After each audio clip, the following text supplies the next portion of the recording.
We will begin. You may have noticed we've reserved a row of seats of members of Congress who wish to participate and make brief statements as part of this very important event. I want to pay special tribute to my friend, my colleague, Pat Leahy, who is here early and often on an issue that he cares a great deal about.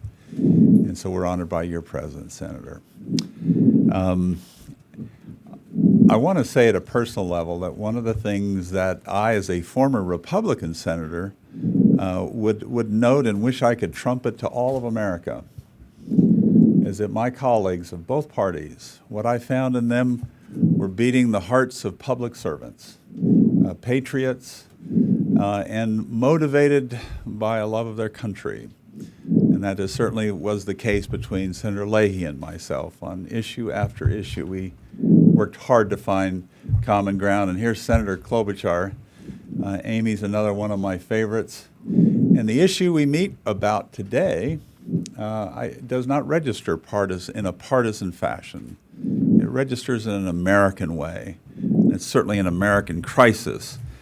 And what I've found similar about broadcasters, that is, I found in my Republican and Democratic colleagues in the Senate, was that they also have beating in their chests the hearts of public servants. Indeed, every local radio and TV station becomes a lifeline in times of crisis. Today, America faces another crisis, a public health crisis that is ravaging communities across our country without respect to states or ethnicities or anything else. I'm referencing the surge in prescription drugs, opioids, or heroin abuse that has led or is leading to the deaths and despair of far too many American families. The statistics are alarming, shocking. There's not a city or state untouched by this crisis. The fact is that Congress recently passed the Bipartisan Comprehensive Addiction and Recovery Act, and it points clearly to the fact that this issue, Congressman Pallone, come on in, we're honored by your presence, that this issue is not partisan and is of such an alarming level that members of both parties put down their cudgels and found common ground. And I'm very proud of that. And so NAB is proud to announce the launch of a partnership through December of 2017 between broadcasters and the Partnership for Drug-Free Kids to address the opioid addiction crisis. Broadcasters have been for a long time doing a remarkable job of shining a spotlight on this crisis. But today we're met to announce this important partnership and to take our cause, our focus on this issue to a new level. So before we introduce a few guests and hear from members of Congress, to give you an idea of what we've done and what we will yet do much more of, let me show you a brief video to show something of the scope of this issue. Angie, what is this with all these names on the wall here? We call this the death wall. The death wall? Yes. Why is that? Majority of the people on this wall have died of drug overdose due to heroin. Angie Pelfrey, a former nurse and recovering opioids addict, runs the New Beginnings Rehab Facility in rural Piketon, Ohio. By 2010, we had about 50 names total. But now, 2016, we're over 3,000. Over the course of a year, we see there are no boundaries. Rich, poor, the middle class. The same story, prescription pills, then heroin. Far easier and far cheaper to get. Spencer switched over to heroin. Heroin. The police came to my door at 1 o'clock in the morning and said my son was gone. Drug overdoses are now more deadly than car accidents and guns in this country. Experts say that heroin high has hooked many because of its increased potency. One drug dealer I spoke with who wants to remain anonymous tells me he wears gloves while cutting the drug so he won't become addicted. He says drug dealers no longer target a specific race, age, or status in this new age epidemic. it's easy for me to just drive normally and come to your house and make a delivery and keep going. But let's see, that's less attention by cops. Lately, nowadays, they see more younger people deal with it than usual, than normal that I've ever seen. Usually I'm used to dealing with older people. The youngest I've had was like 17. Then once I found out the age, I'm like, hey, man, you know what you're getting yourself into. Where were you getting your supply? Through high school, I was getting it from my father. Yep. And that was, through high school, I was then asking him for the medications. Her nonstop, inconsolable crying, a product of her being born into withdrawal. It's what docs call NAS, or neonatal abstinence syndrome. Her mother, Katie, a recovering heroin addict, and Isabella is one of the youngest victims of the growing heroin opioid crisis. Katie used during pregnancy, something she says she'll never forgive herself for. It takes over your body. You're not yourself anymore. It's a soulless body. Many of these people that are using heroin are people that were abusing prescription painkillers. The Boone County Sheriff's Office says it's seen an increase in heroin in the area in the last 5 years. It's cheaper than buying pain pills on the street. Local law enforcement says this state needs the drug monitoring law. Heroin is reaching epidemic proportions all over the United States. 49 other states are doing it, so should Missouri.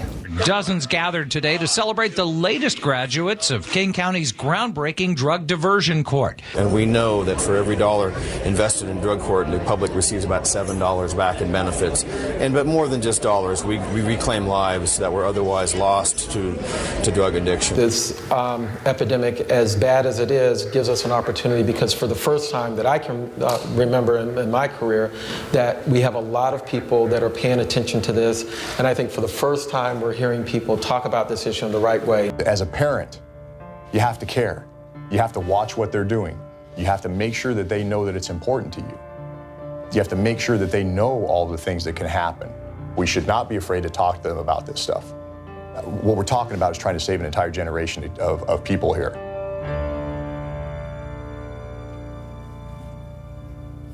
Did you happen to notice on the trailers down below, we went across the whole country, and it made no distinction between race or economics or whatever. It just is a problem that's overwhelming us. So we need to lengthen our strides, step up our efforts. Well, this is just a snapshot that you've seen of what radio and television are doing in America to try to help and address this. But I want to pay particular focus and a compliment to the Arizona Broadcasters Association and introduce you to Art Brooks, who's the head of that association. Last January, Art spearheaded an effort to produce a commercial-free documentary called Hooked. You saw a little piece of it there. Hooked, Tracking Heroin's Hold on Arizona. The documentary was simulcast on all of Arizona's 33 stations and 93 radio stations.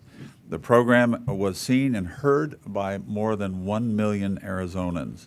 It won multiple awards, including a DuPont Columbia Award. It inspired countless viewers and listeners to take action. Let me also compliment and acknowledge CBS, ABC, iHeart Media. In the last 3 years, these three companies have carried public service announcements valued at more than $15 million from the Partnership for Drug-Free Kids. We also know that NBC, Fox, Univision, Telemundo, and hundreds of other local TV and radio stations have devoted enormous resources to this story. So let us hear from Art Brooks, and we will then talk further about what we're going to do with drug-free kids. Thank you, Senator.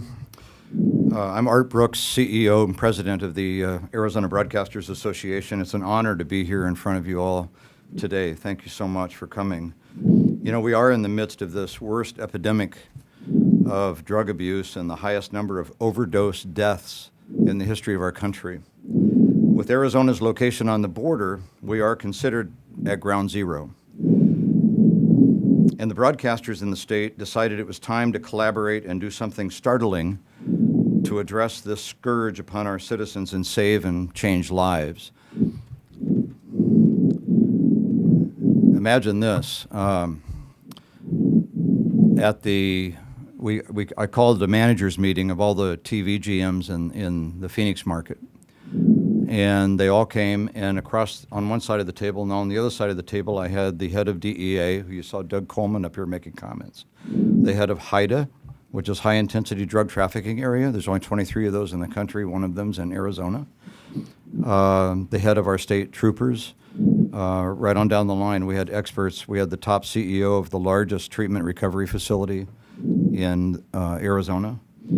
And we talked about the issue. We talked about the statistics. Well, throwing aside their natural competitive relationships, the broadcasters decided to form an alliance and do something about this together. We approached the Walter Cronkite School of Journalism and Mass Communications and asked if they would like to be part of this process. Not only did they want to be part, they wanted to produce the program. So imagine again, executives from television wanting to air a student-produced program in a pre-prime 6:30 to 7 o'clock evening. It was a hard sell. These things aren't easy. But knowing the Cronkite School the way that we all do, most of the GMs sit on their board of trustees and are familiar with the work that they're doing and turning out. So the Cronkite School allowed their top students in each of the disciplines to dedicate a full semester in 2014, the entire fall semester, for this group of students, about 70 of them, and their professors. And this was their grade for the fall. That's a huge commitment, right?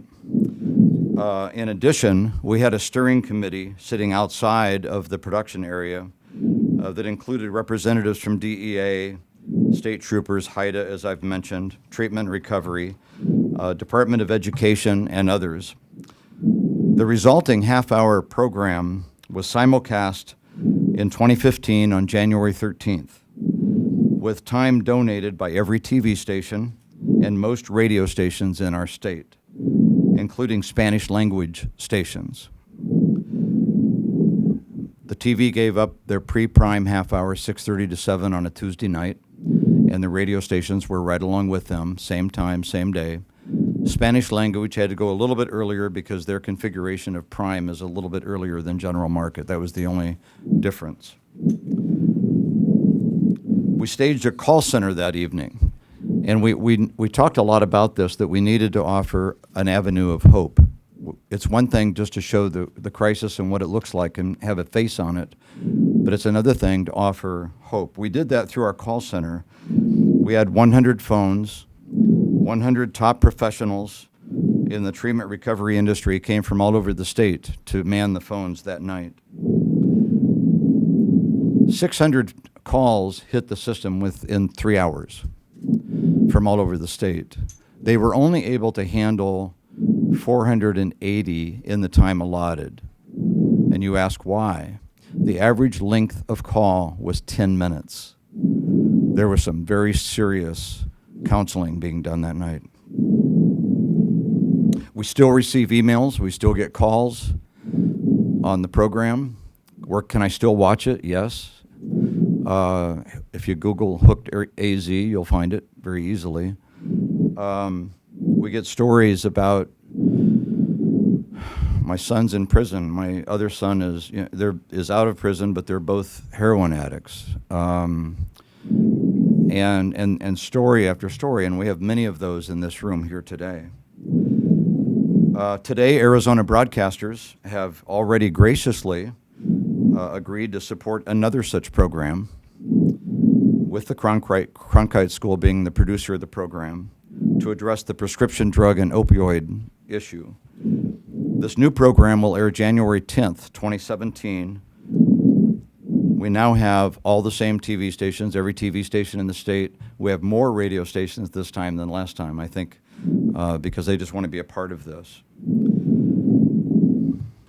We have a process that we've developed through this experience And this process works. It doesn't mean that it's a continual work in progress, but we know that what we've done works. And one of the ways we know that is that DEA last year in 2015 tracked overdoses and overdose deaths in Arizona. From after our program last year to the end of last year, it elevated to a crisis around the United States, even heard so in the President's State of the Union address in January.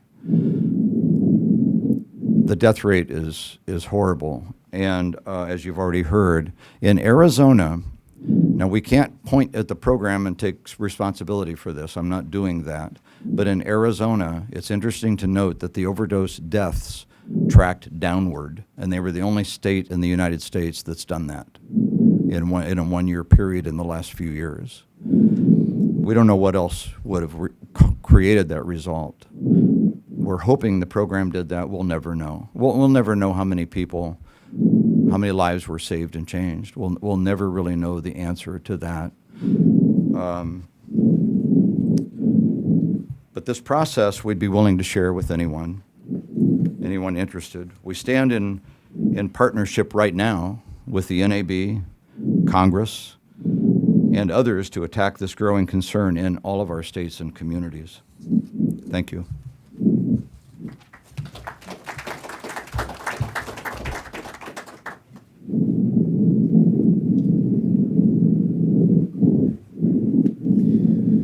I'm going to use some editorial liberty here and ask my wonderful broadcasters if they would mind if we came back to them for their remarks. And I really want you to hear their stories. They're remarkable. I also know what kind of time schedules these members of Congress have to keep. And so Senator Leahy, Senator Klobuchar, Congressman Pallone will, if in that order, you could come up and say what you will. Thank you very much, Gordon. And I listened very carefully. I'm going to take a look at that.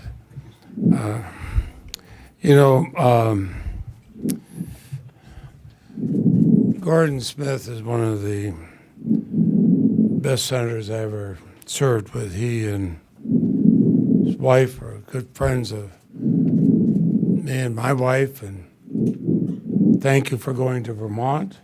And he sent me, emailed me a picture staying on the front steps of the house in Montpelier where I grew up and lived until got married. So thank you very much for doing that. I was just whispering to Amy Klobuchar, we both served as prosecutors in our state. We did not have anything like this even when we had drug problems, we had other problems. Nothing. Congressman, I'm sure you've seen the same. What we've seen here. Lives shattered, jobs lost, families torn apart. No community, rural, urban, whatever it is, escapes it. And in Vermont, the epidemic hit us hard. I've heard from so many, just walking down the street, going through the grocery store, coming out of church on Sunday, from people who have problems. In a recent poll, they said that over half of Vermonters know somebody who's had this condition. We had, when one of the hearings I held there, when a noted pediatrician spoke about the advising affluent parents, you should watch out for this, because this could happen. They said, oh, well, we'll keep a close watch. He said, no, I'm talking about your 13-year-old who's an addict, and I'm treating her. You can hear a pin drop in there. It's what Marcel and I hear all over Vermont as we go around. And in a little state like ours, it's even more difficult because when you're in a rural area, a lot of times there's no place to go. We have to have prevention programs just as much as we need treatment and recovery. Comprehensive social services, counseling.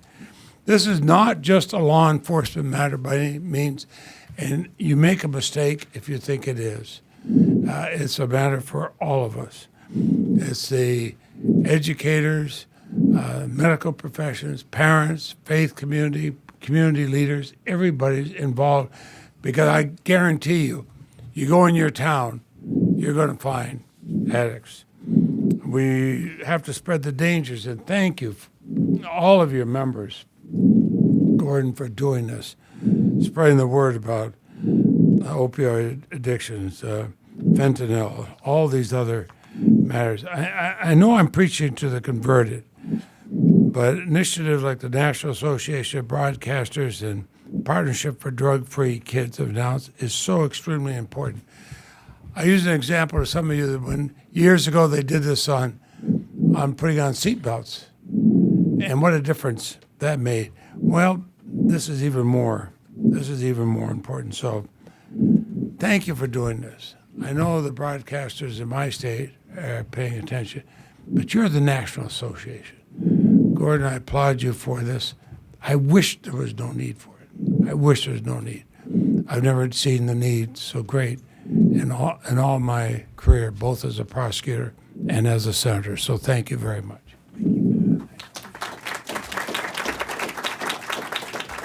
Senator Klobuchar, do you want to? Well, thank you so much, Gordon, for your leadership. I also want to acknowledge Ginny Hubbard, who's here from Minnesota, one of our, with the Hubbard family, owns one of our great TV stations, our local stations, and also W Top here in Washington, D.C., and she runs the radio part of the Hubbard empire, I will call it. It's great to be here, and I just worked with Senator Whitehouse and Senator Portman and Senator Ayotte. The four of us led the CARA bill that just passed. We led it on the Senate side, and I see our chairman, Grassley, is here as well, in addition to the House members, and thank you for that. We're pretty proud of that bill. It sets a national framework. But that is really just the beginning in my mind. And as I think of the mom that I went around our state with, Shelley, whose daughter, Casey, was a champion swimmer, and she was a dancer, and she dreamed of being a nurse. And she was just a kid in high school, and she got a stomach problem, and her doctor prescribed her opioids. And she got addicted. She then moved into other drugs and died. That's what happened to that champion swimmer, a high school kid. A year later, she was dead. I don't really think the fact that we passed this bill is going to necessarily get to kids like Casey. What I think will get to them is the stories on TV and radio, is the fact that their parents will hear it, and that future kids and future parents will learn, you know what, when I go to the dentist, maybe I really don't need 30 pills. Maybe I just need 3, and things like that. And so that's the first thing. I think it's a great way to reach people where they are. The second piece of this, I think it will further discussion on public policy, because not only did we need to pass that framework of a bill, we also need to get more funding for treatment. We need to do more with prescription drug monitoring. I am obsessed with that. We had one rehab guy I met in Moorhead on the other side of Fargo. We call it Moorhead Fargo and not Fargo Moorhead. That rehab guy told me he had a patient that had been prescribed opioids from 85 different doctors, because they go back and forth shopping for doctors between Iowa and North Dakota and South Dakota and Minnesota and Wisconsin and beyond. So this idea of sharing this information across state lines and getting that done is part of this too.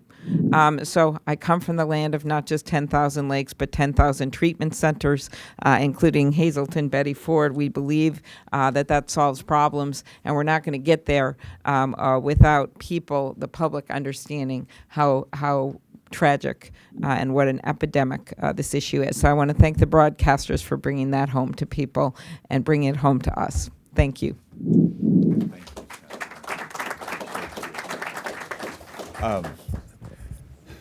Mr. Chairman, both of them, Judiciary, you run the world here, and Senator Grassley, if you'd like to come up, and then Chairman Goodlatte and Congressman Pallone will kind of go in the order of arrival.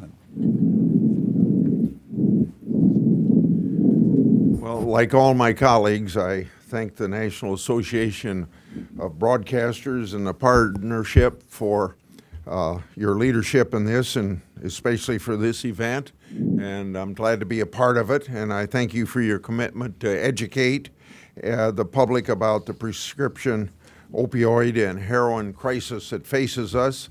This epidemic deserves our full attention. As we so often quote, 47,000 Americans die from these overdoses, and it's an all-time high, and that's more deaths than resulting from either car crashes or gun violence. This plague is taking the lives of our sons, daughters, mothers, fathers, and loved ones from all walks of life. It's affecting towns across our country, large and small, urban and rural, destroying families and devastating communities. And we all know that addiction does not discriminate.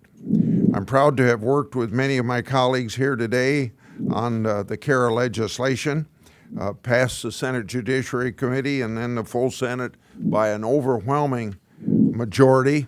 And that tells you the recognition of how serious of a problem this is. After the House acted, I was able to lead the Senate delegation and conference that worked out the difference between the chambers, and that worked out very, very smoothly.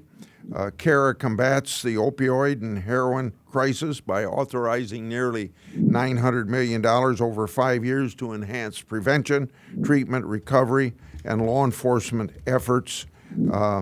And it specifically recognizes the importance of education and awareness, which brings us, this group here, together with my colleagues and people of interest from outside of Congress. Every life taken by this epidemic is precious. We need to use all tools that we have to combat it. Education and awareness are critical components of a comprehensive approach that both supports prevention that as well as ensures that those already in the grips of addiction know where to go to get help. And like Senator Klobuchar, this isn't the final product, this is the start. So I salute your efforts that are announced here today, and thank you for your commitment. Thank you very much for your leadership. I want to welcome Senator Murphy and Senator McCain. Thank you for coming. We're taking members as they came, and so Chairman Goodlatte and then Congressman Pallone. Thank you. Thanks, buddy. Thanks. Well, Senator, thank you very much, and thank you not only for inviting me to join you today, but also for the great work that the National Association of Broadcasters are doing to bring attention to a national epidemic and to the solutions that are now starting to appear. Our country is in the throes of an epidemic of prescription opioid and heroin abuse, and everyone in this room knows someone who has suffered from an addiction. Some have tragically paid the ultimate price. In the first 3 quarters of last year, 244 people in Virginia, my state, died of heroin overdoses, and a study of middle and high school students in Roanoke, Virginia, my hometown, revealed that 1 in 14 students admitted to using heroin. 1 in 14. In fact, the Drug Enforcement Administration estimates that the United States has more than 500,000 heroin users, a 3-fold increase from 2012. Tragically, that number is expected to rise. That's because millions of Americans are currently addicted to prescription opioids, including such drugs as Vicodin, OxyContin, and Percocet, which produce a similar effect on the brain as heroin. Once someone is addicted to a prescription opioid, the need to satisfy their addiction outweighs the stigma associated with heroin use. And it is far cheaper to pay $10 for a bag of heroin than $80 for one oxycodone tablet on the black market. This epidemic of heroin use and prescription drug abuse affects Americans in all regions of the country from all walks of life and across all socioeconomic levels. It affects our neighbors, friends, and loved ones. They need our help. One word you hear often associated with Washington, D.C. is gridlock. Today, the American people's confidence in Congress' ability to produce meaningful solutions to thorny problems is shaken. However, on this issue, I'm pleased to tell you that earlier this year, Congress answered the call. Before adjourning for the summer recess, the House and Senate crafted, debated, finalized, and passed S. 524, the Comprehensive Addiction and Recovery Act, or CARA.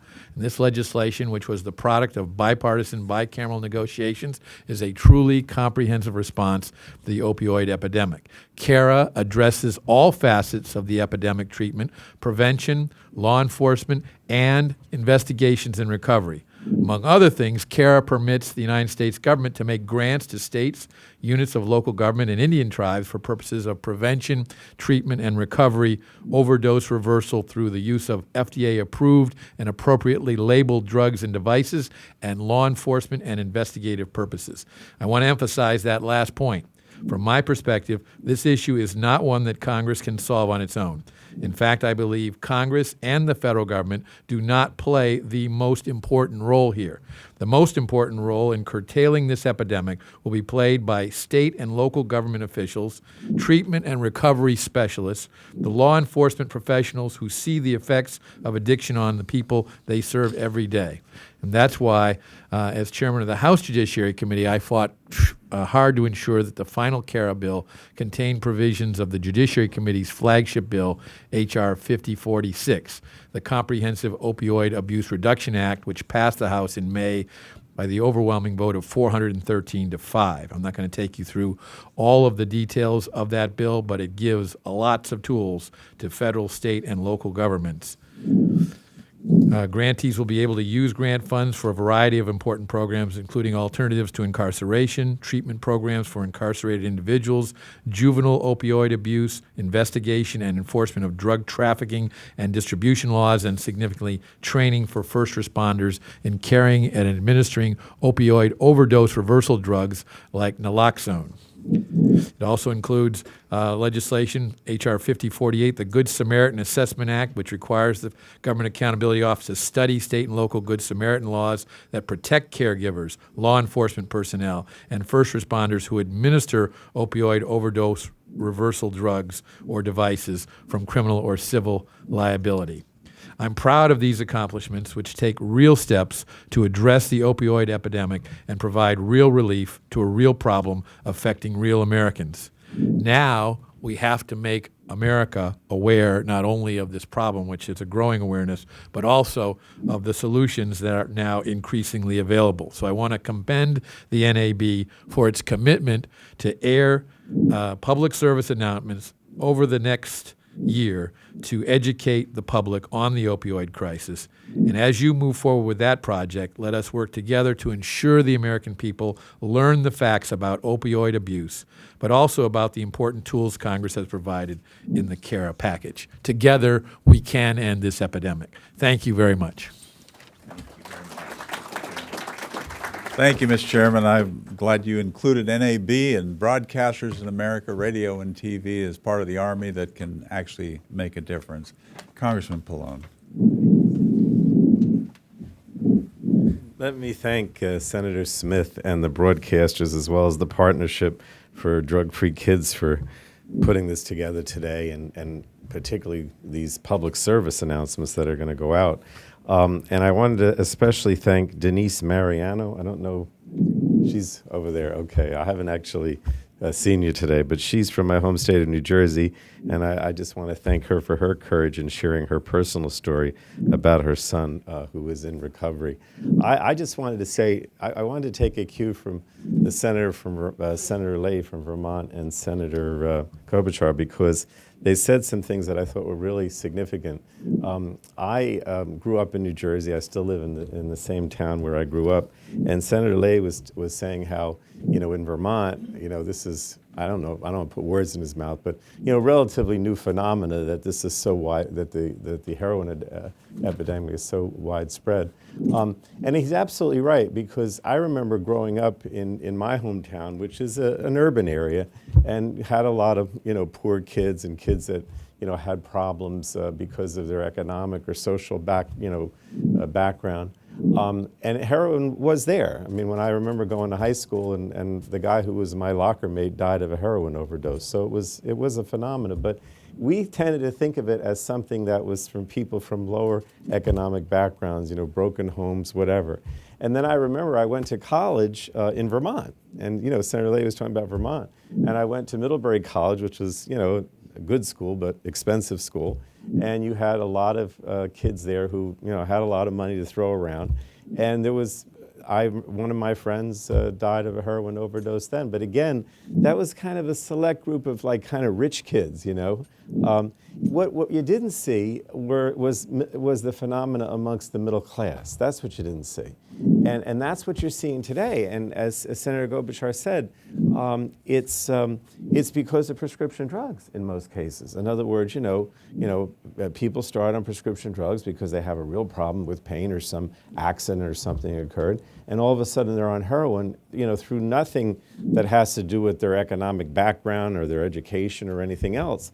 And so that's what's amazing to me today, is that this has become such an epidemic. It's an epidemic in the suburbs, which I mostly represent. It's an epidemic, again, with middle-class people from, who have great parents. It has nothing to do with any of that.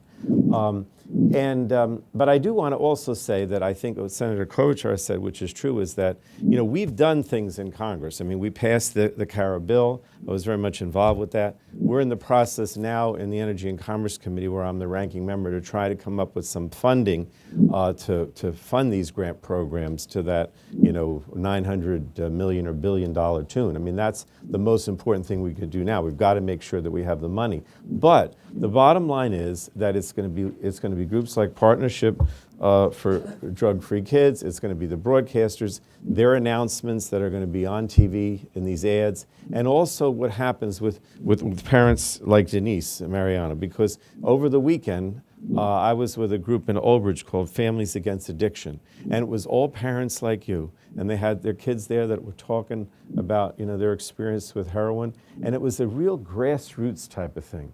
So I think if you combine what you're doing, Senator, with the advertisements and the public service announcements, and you get the bubbling up of these grassroots organizations, that's what's really going to make the difference. But we'll still work at the federal level to try to get the funding as well. Thank you.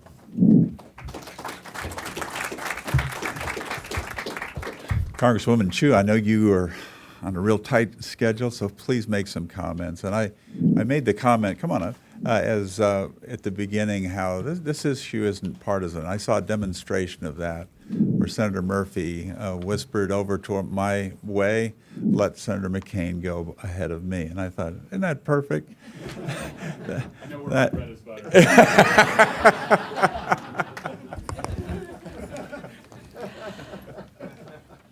Well, I want to thank the National Association of Broadcasters for using its powerful tool to help people of America understand how far the opioid crisis has gone.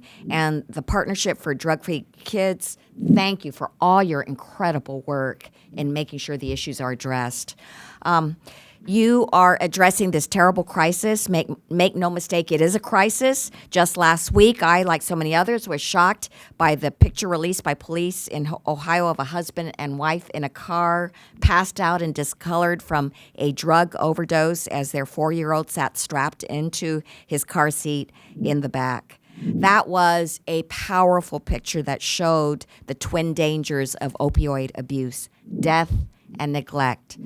And as a former drug abuse counselor myself, I am very concerned about the abuse of opioids, which is reaching epidemic levels in communities throughout the country. And in fact, in my state of California, we saw a 4,521 drug overdose death rate in 2014 alone. And that's why I was so pleased that Congress finally took bipartisan action this summer to pass the Comprehensive Addiction and Recovery Act. I was privileged to be on the conference committee that crafted the final bill. And it is providing alternatives for people like my constituent. In fact, it was with him in mind that I became part of this conference committee. He was once an ambitious White House intern, Ryan Hampton. He was excelling in college, but then became dependent on prescription drugs after he broke his knee while hiking. And because he was so dependent on the prescription drugs, he was labeled a drug seeker and discharged from medical care. Well, without the ability to have those prescription drugs, he then turned to heroin. And within a few months, he was homeless and living on the streets. After an overdose that nearly took his life, he sought treatment. But there was a months-long waiting list for public treatment options. And he told me that if family members had not stepped in to help him attend a self-pay treatment center, he would be one of those tragic overdose statistics today. So we need treatment. We need alternatives, and that's what this bill is all about. I am so glad that together we are bringing out the information about this and about the opioid crisis. Thank you so much. I want to make witness of the fact that not all senators are created equal. And I think Senator Murphy was just being very thoughtful and kind. But I want to note, I was an Oregon senator, and John McCain is an Arizona senator, but he's actually something more. He's a United States senator, as we were too, Senator Murphy and I. You are. But John McCain is an historic senator, and I'm privileged to call him a friend. Thank you, John. Thank you, Gordon, for those kind words. Many of you don't know that Gordon and I were together during the Coolidge administration. And Chris, I thank you for your continued courtesy and friendship. I view Chris as a leader in the Senate and one that practices a lot of reaching across the aisle, for which I am very appreciative. I'd like to recognize Art Brooks, President and CEO of the Arizona Broadcasters Association, Partnership for Drug-Free Kids, and all the broadcasters who are here today for your great work. In Arizona, being a border state, we are familiar with the impact that this drug is having on our communities, on our families, and our friends. 2014, heroin and opioid overdoses in Arizona skyrocketed. Over 1,000 individuals requiring emergency room treatment for drug overdoses. Between 2 years, there was a 44% increase in heroin-caused deaths in my state. There's no doubt that manufactured heroin is coming across our southern border, as you well know, Art. But this program, I think, is important. And may I just say, I'm proud of the work of the students at the Cronkite School of Journalism at ASU, who effectively helped tell the story of addiction with their documentary on heroin use in our state. The film received national recognition, and with the help of the Arizona Broadcasters Association, reached over 1 million Arizonans. I urge you viewing this documentary. The title of it is Hooked, and it is very appropriately titled. It tells the stories of families and people who have fallen prey to this terrible addiction. And I couldn't be more proud of the Cronkite School for the work that they have done. I would just finally like to say, a long time ago, there was a wonderful person named Nancy Reagan, and she inaugurated a program called Just Say No to Drugs. This is what this is all about. This is the continuation of that legacy of telling the American people of the terrible consequences of drug addiction and this new opioid problem that we are facing. And the broadcasters then rallied behind this program of Just Say No to Drugs. The broadcasters are rallying again behind this effort. I thank you for it. If we are going to cure this scourge, this epidemic that is affecting America, and particularly many of our citizens who may not only be amongst the least well-off financially, but amongst the most well-off financially. It has affected every spectrum of American society. If we're going to address it effectively, it'll be through a program such as the NAB is inaugurated on today. And despite the liberal lies that you tell during political campaigns, I'm very proud of this effort on your part. Thank you very much.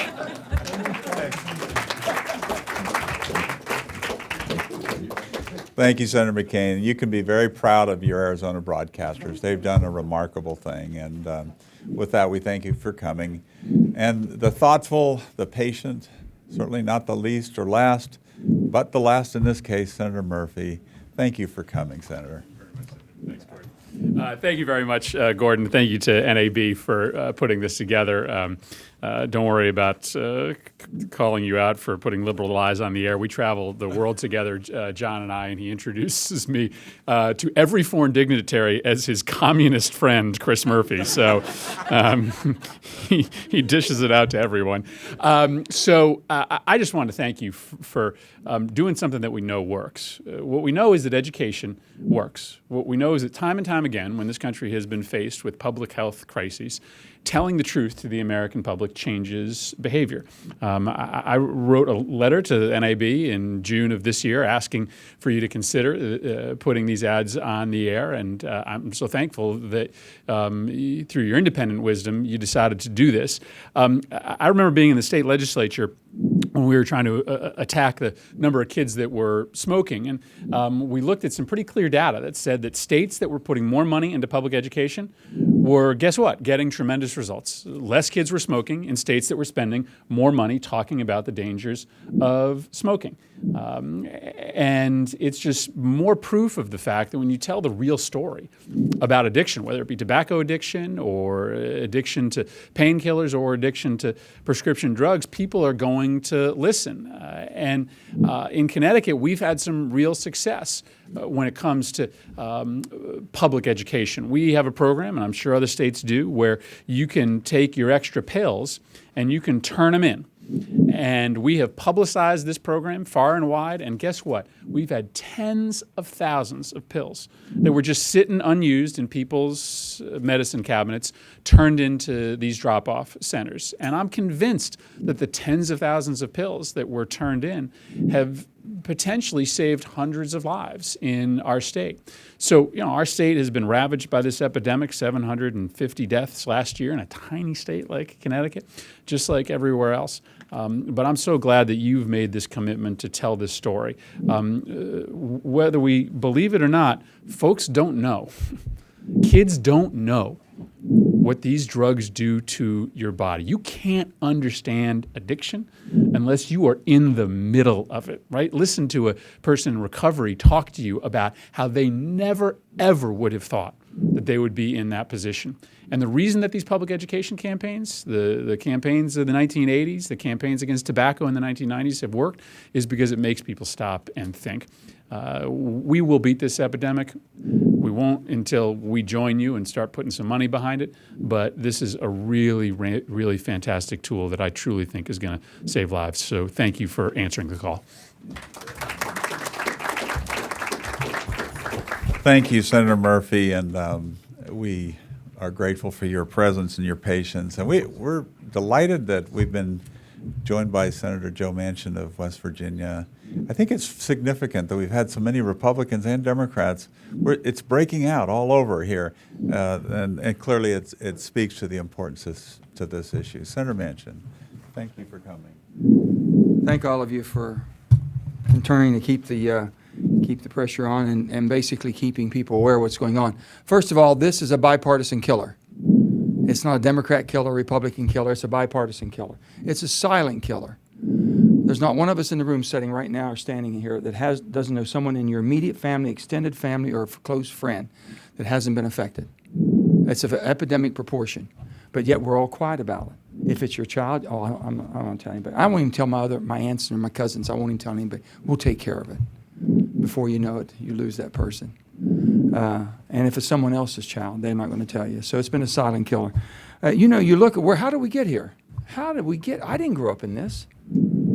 This all came about in the 80s when you had, at that time, when pain was it was the fifth criteria of wellness. And it was from the VA, our own agency, the Veterans Administration. And with that being said, we had a wonderful drug come on the market then called OxyContin. Purdue, they said basically we have a new miracle drug, 24-hour relief, non-addictive. Well, that didn't prove to be true, and the rest is history. How do we put it back in? That's a tough one. Well, first of all, I'm as guilty as anybody been in public service for any period of time. You fool with drugs, that's a crime. We're putting you in jail. Well, guess what? We didn't cure anybody. Put a lot of people in jail. I've got a cousin that's a federal magistrate judge. He said, Joe, let me tell you something. He said, I put people away every day. They come before me, and I sentence them. He says, not once have I ever sentenced someone to jail, and they said, Judge, I'm sorry, the jails are all filled. We have no place to put them. Not once have they ever told me that. We just keep building more, stacking them on top of each other. We find a place to put them. He said, but if it happens once, it happens 10 or more times a day. This person needs treatment. This person did not commit a violent crime. This person did not commit a sexual crime. This person has an illness, needs treatment. Well, I'm sorry, Judge, we have no place to put them. There's no treatment centers. So it goes on, and we wonder, how are we going to ever cure it? Well, first of all, if you find any of us in public policy or public office that create public policy and still believes it's a crime, then you got a problem. If we haven't, I said, if you can't change your mind, you can't change anything. And if you haven't changed your mind that this is an illness, then we're not going to fix it. We're not going to cure it. That's the first thing. Next of all, how did it get to where it did? Well, first of all, you've got wonderful companies all over America, pharma manufacturers, that are producing products that we all need, that are producing products that we trust. Then you have the Food and Drug Administration, who's supposed to make sure what we're receiving is not harmful to us. They're saying it's okay. Then you have the most trusted person next to somebody in your family, your doctor, saying, take this, it's good for you, it'll help you. Now you wonder how we have a problem? Who are we to contest this with? And it's killing more. It kills more West Virginians than anything else. It's the #1 killer in West Virginia. I'm losing a whole generation. I got the lowest workforce participation in the nation right now. If you're out of the workforce and you're an adult and you're not working, there's one of three things. You either don't have the skill sets, you have a conviction on your record, or you're addicted. One of the three. One of the three things have happened to you. And usually it's more as a combination of those. Well, so let's figure out, how do we try to get the genie back? First of all, we got to get the FDA quit approving every damn thing that comes across. Every time somebody wants a new drug, is it needed? Tell me what it's needed. Tell me what you replaced. If you've got something better and greater and newer and it's going to help me more, tell me what you took off the market that's not needed. Or you're just loading it up. That's the first thing. And we have a hard time with that. It took me 3 years to get the FDA to basically reclassify Schedule 3 to Schedule 2 Vicodin and Lortab. All opiates should be Schedule 2, which is 30 days, and then you have to go back and see your doctor. To add insult to injury, the day that they went from Schedule 3 to Schedule 2, they came out with Zohydro, where their own advisory committee said 11 to 2, you can't put this on the market. It's too deadly. It's not needed. It's single source. You're going to kill people. 2 tablets kill a person. They did it anyway. That's what we're dealing with. So if our federal agencies aren't going to be held accountable, and we're going to hold them accountable, then we've got serious problems. Next of all, the doctors. My brother's a doctor. I say, hey, John, how much schooling, education did you get? A couple days. Nothing. So if they say this is a Schedule 3 drug, I can go ahead and prescribe it up to 90 days, they'll do it. If it's a Schedule 2 and it's 30 days and you had a tooth pulled and you need 1 day or 2 days, they'll give you 30. 30 days. It's ridiculous. So finally the CDC, Centers for Disease Control, finally says, okay, we're going to come up with prescribing guidelines. Well, guess who fought the prescribing guidelines? The FDA. Tell me why is anybody here from the FDA? Tell me why you did that. Tell me why it was done. And Dr. Califf, I think these are all good, well-intended people. How do they get caught up in this conundrum? So you can tell I'm very passionate about this. I watch people die every day. And this is not just a low socioeconomic. This is not the low. This gets them all. Gets them all. So with that, I said, okay. I'm begging the doctors, before you prescribe any more, make sure what the need is. Make sure that it fits, and if not, let them come back in 2 or 3 days. You've got out of sight, out of mind, and give them 30 days and get the hell out of here. Okay, that doesn't work. That just doesn't work. Now, let's go to the whole thing. So, how do I get people back in the workforce? First of all, how do I get people clean? There's got to be a caveat. Most people that have an addiction have a felony crime on them, have larceny. They've stolen. They'll steal from you as a family member. They'll go out into the neighborhood, and then they'll go wherever they can. And most of them have a criminal record.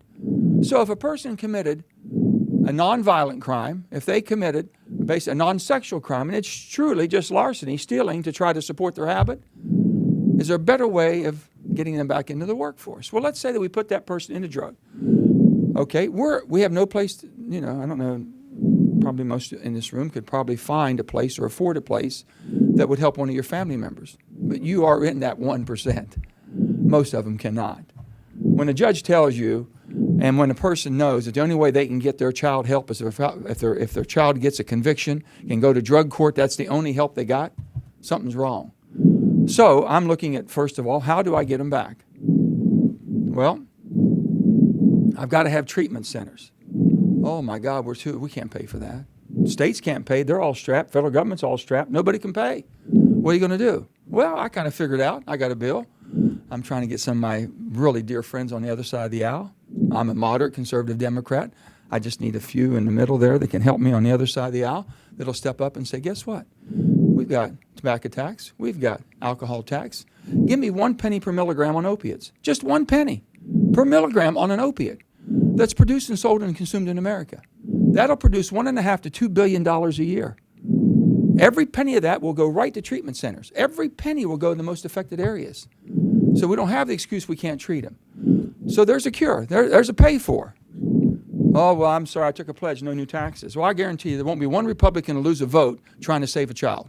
Not one. Not one Democrat will lose a vote trying to save a child, because every family is affected. That's the cure for that to pay for.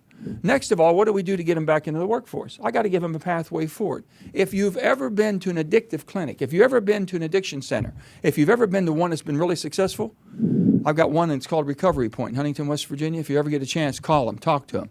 It's all run by former addicts. Every one of them have been a former addicted person. Now, they've got criminal records. 90% of them come through, they have a criminal record. Can't find a job unless someone's willing to take a shot and just step outside the comfort zone. So what do? I said, well, here, we sat down. I sat down and talked to them. They said, Joe, if you had just a little bit of carrot, because I said, what's your success ratio?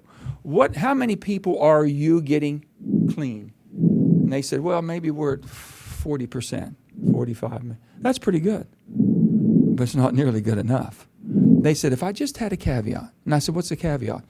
How do I get their record expunged? They're first-time offender because of drug abuse. How do I get it?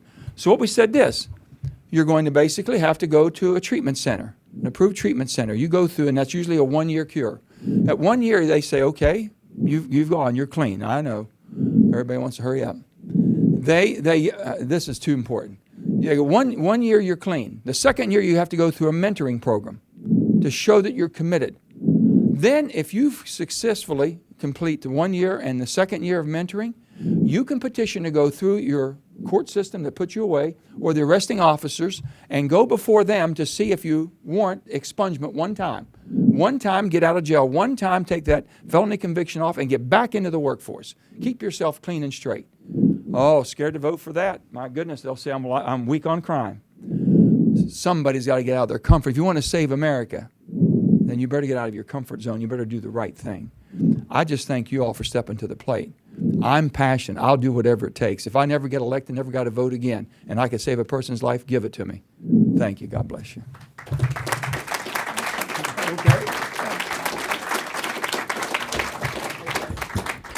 I would just suggest if anybody is here from the FDA, hide until the senator's departed. But Senator Manchin, thank you for sharing with us the complexity of this, not just your challenge on the Hill, but in society generally. And just know that we're going to step up.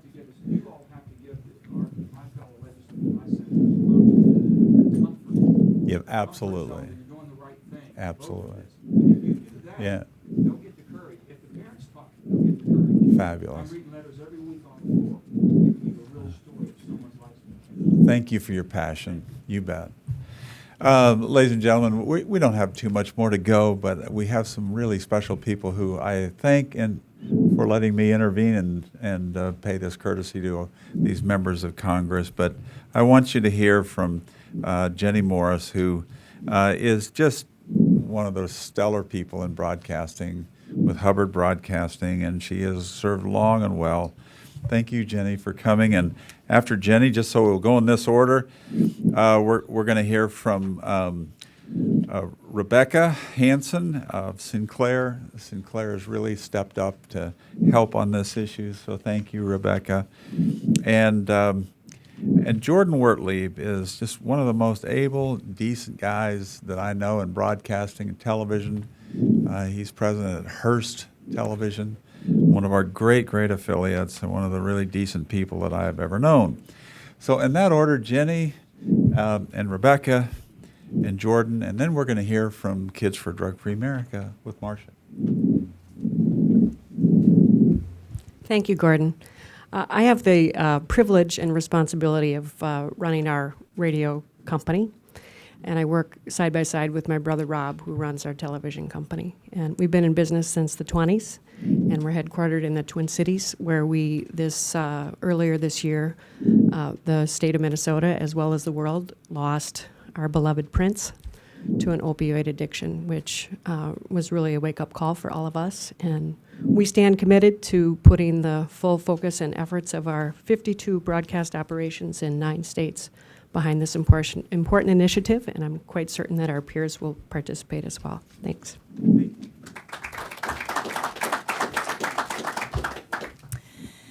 As Gordon mentioned, I'm with Sinclair Broadcast Group, and all of our television stations have been covering the heroin epidemic for 4 years now. And it tears at the fabric of all of our communities, but we've seen that the impact on our smaller rural markets is particularly profound. These small towns are like families, and as broadcasters, we're an important part of those families. Sinclair Broadcast Group has aired hundreds of local news stories on the heroin problem. We've exposed drug trafficking highways and doctors that abuse their power to prescribe painkillers. We work with first responders and local lawmakers to share their efforts to combat the problem. And we highlight the commitment of community leaders to treatment and counseling services. Sadly, this opioid epidemic is not going away soon, and neither is Sinclair's coverage. All of our stations in over 80 markets nationwide are fully behind the Partnership for Drug-Free Kids PSA campaign. And we will continue to commit our broadcast, digital, and social media resources to be part of the solution. Thank you.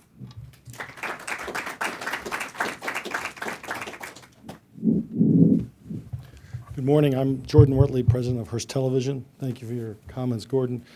Hearst Television is proud to join the NAB and our colleagues in broadcasting industry and Partnership for Drug-Free Kids in this important initiative.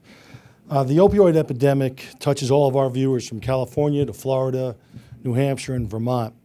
Senator Leahy referenced in Vermont, our station WPTZ reported there are over 2 overdoses a day from heroin prescription abuse, and hundreds in need of treatment face wait lists for treatment centers. In Manchester, our station WMUR recently reported there were over 80 overdoses in July. And a recent poll they conducted showed that over half of New Hampshire residents say they personally know someone who has abused heroin in the last 5 years. This epidemic is also very personal to us at Hearst Television. One of our executives lost his son just last month.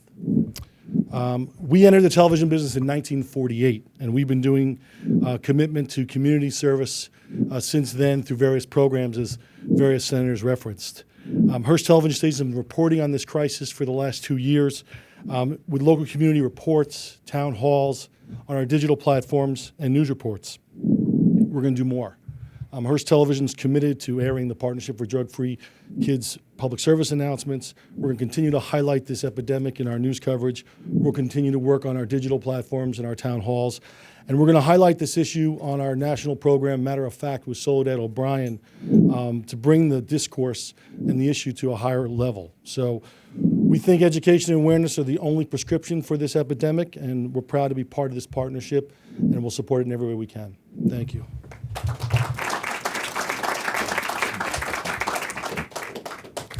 There's kind of an old saying in the Senate, having participated in many events like this, we may be approaching the time when everything that can be said has been said, but not everyone has said it.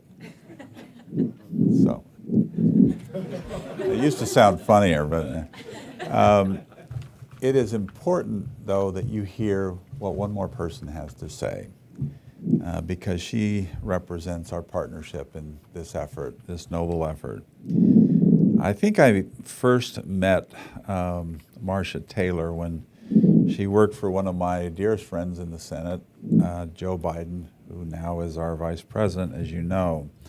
She was then a senior advisor for drug policy for the Senate Judiciary Committee, and she is now the president and CEO of Partnership for Drug-Free Kids. And Marcia was appointed as head of the partnership in June of 2015. We're honored to be your partner. Marcia, please close us out, and let's get to work and fix this problem.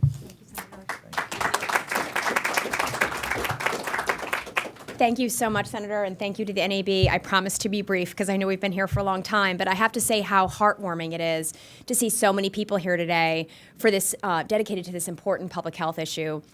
And this array of senators and members from both sides of the aisle is really what it's going to take to be able to make a difference on this issue. We at the partnership have been so fortunate to have such strong support from the broadcasters throughout our 30-year history. You've aired our messages to drive awareness and action around teen substance abuse for 3 decades now, and we're incredibly grateful. Today, we're thrilled to join with the National Association of Broadcasters to help more families address a loved one's addiction to opioids, like prescription painkillers and heroin. As some of the senators mentioned earlier, the CDC does not toss around the term epidemic lightly, and they have called this current wave of prescription drug and heroin use an epidemic, and it is. It's affecting families coast to coast in small cities and small towns and large cities and everything in between. And it's really going to require that we all join hands together, that every facet of the community is playing a role to have a comprehensive response to this problem. The partnership has made available a series of public service announcements in English and Spanish for both radio and TV stations that will be part of the campaign that we're announcing today. And I'd like to show you some of those right now. I took my first handful of pills, and that's when all my priorities seemed to change. He would ask to use the bathroom in other people's homes. He just assumed that they would have medication. He'd go in their medicine cabinets and steal prescription drugs. I wish I knew really what these prescription pills were. We were so naive about the whole drug thing. These are all synthetic forms of heroin. Keep your medication locked up because you'll never notice that a pill is gone. Mind your meds.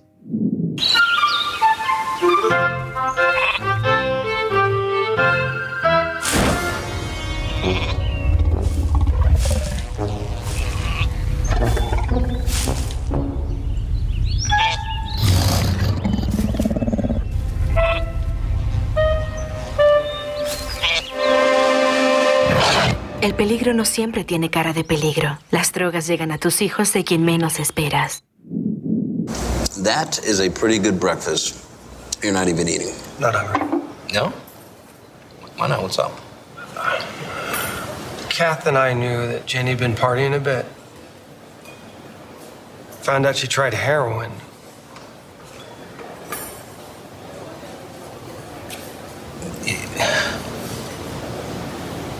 Most people don't know what to say about drugs, but we do.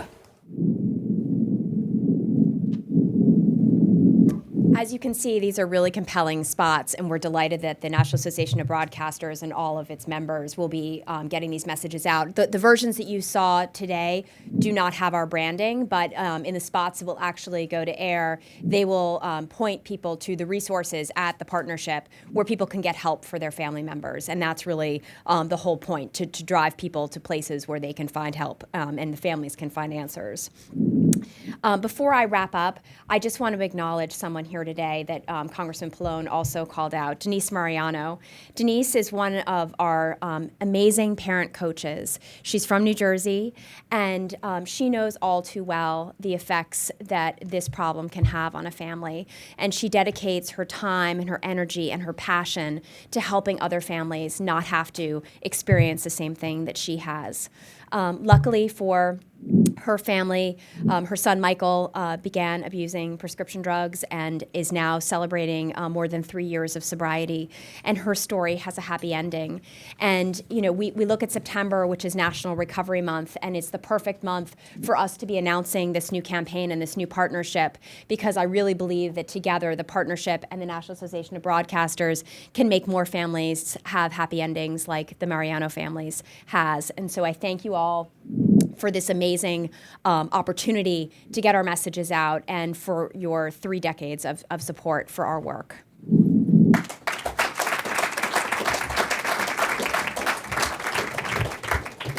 Well, now we really are at the point where everything that can be said has been said by everyone. Are there any questions or comments anyone has for the media? Is this the point where we do this, or do we just wish you a good day?